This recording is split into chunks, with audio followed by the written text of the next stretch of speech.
क्या हमारे भोजन के साथ भी खिलवाड़ हो सकता है या फिर किसी भी खाद्य पदार्थ में कोई मिलावट भी हो सकती है? तो कौन होगा इस सभी का जिम्मेदार, या फिर बिना किसी क्वालिटी चेक के ही खाद्य पदार्थ मार्केट में आ रहे हैं? कुछ ऐसा ही मामला सामने आया है गाजियाबाद और मेरठ में। क्या है पूरी खबर, आइए आपको बताते हैं विस्तार से। नमस्कार, मैं हूं खुशबू वर्मा, आप देख रहे हैं नजर टुडे। नवरात्रि के पहले दिन रखा था व्रत। गाजियाबाद और मेरठ में नवरात्रि में कुट्टू का आटा खाने से तकरीबन 160 लोग बीमार हो गए। सभी को कुट्टू का आटा खाने के आधे से 1 घंटे के अंदर चक्कर आने लगे, फिर उल्टियां शुरू हो गई। इन लोगों ने अलग अलग दुकानों से आटा खरीदा था। नवरात्रि के पहले दिन बुधवार को लोगों ने व्रत रखा था, शाम को कुट्टू का आटा खाया था। माना जा रहा है कि ये दूषित आटा किसी भी एक फैक्ट्री में ही तैयार हुआ था, जहां से इसकी सप्लाई विभिन्न दुकानों में हुई थी। फिलहाल अस्पतालों में सभी का इलाज जारी है। वहीं खाद्य विभाग इन दुकानों से कुट्टू का आटा का सैंपल लेकर जांच के लिए भेजा गया है। पहली घटना गाजियाबाद की है, जहां नवरात्रि में कुट्टू का आटा खाने से करीबन 100 लोग बीमार हो गए। 80 लोग 4 अलग अलग अस्पतालों में भर्ती हुए। 20 से ज़्यादा लोग अपने घरों पर मौजूद हैं। मोदी नगर, मुरादनगर के 4 अस्पतालों में इलाज जारी है। बुधवार रात करीबन 11 बजे सबसे पहले कुट्टू का आटा खाने से तबीयत बिगड़ने की सूचना डबाना गांव से आई है। यहाँ के कुछ लोग मोदी नगर के अस्पताल में लाए गए। इसके बाद तो पूरी रात मरीज अस्पतालों में पहुंचते रहे। डबाना के अलावा सौदा, शेरपुर, पतला, डबाना, उजेड़ा और नगला गांव के लोग बड़ी संख्या में अस्पताल पहुंचना शुरू हो गए। इसके अलावा मोदी नगर कस्बे की हरमुखपुरी और जगतपुरी कॉलोनी में भी लोग बीमार होना शुरू हो गए।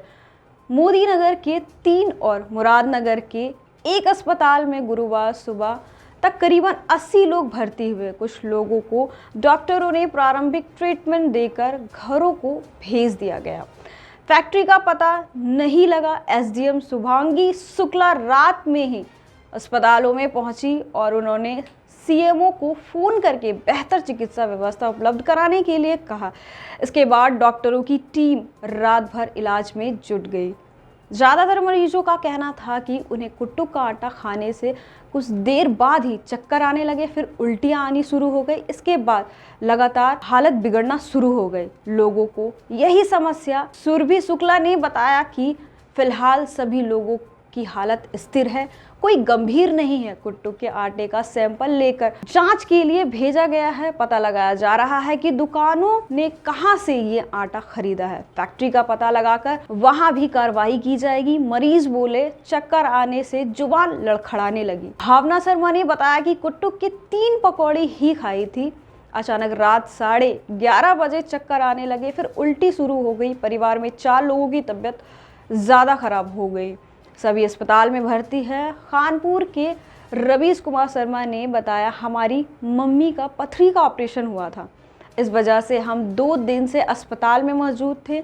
कल देर रात पे अचानक बहुत सारे मरीज आए, उन्हें दिक्कत थी, सब कुट्टू का आटा खाने से बीमार हुए थे। मनोज ने बताया, सौदा गांव की दुकान से कुट्टू का आटा मंगवाया था। इसे खाने के आधे घंटे बाद ही चक्कर आने लगे, जुबान लड़खड़ाने लगी।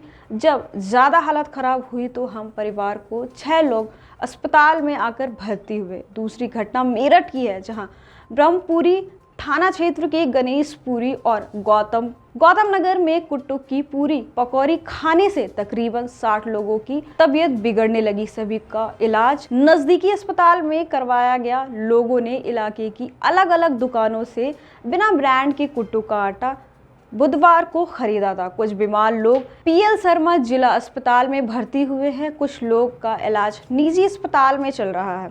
डॉक्टर ने बताया कि बुधवार को लोगों ने नवरात्रि का व्रत रखा था। रात के वक्त कुट्टू के आटे से बनी पूरी और पकौड़ी खाई थी। देर रात अचानक सभी की हालत बिगड़ने लगी। लोगों का इलाज किया जा रहा है। जिला अस्पताल के इमरजेंसी के चिकित्सकों का कहना है कि लोगों की संक्रमित खाद्य सामग्री खाने से हालत बिगड़ी है।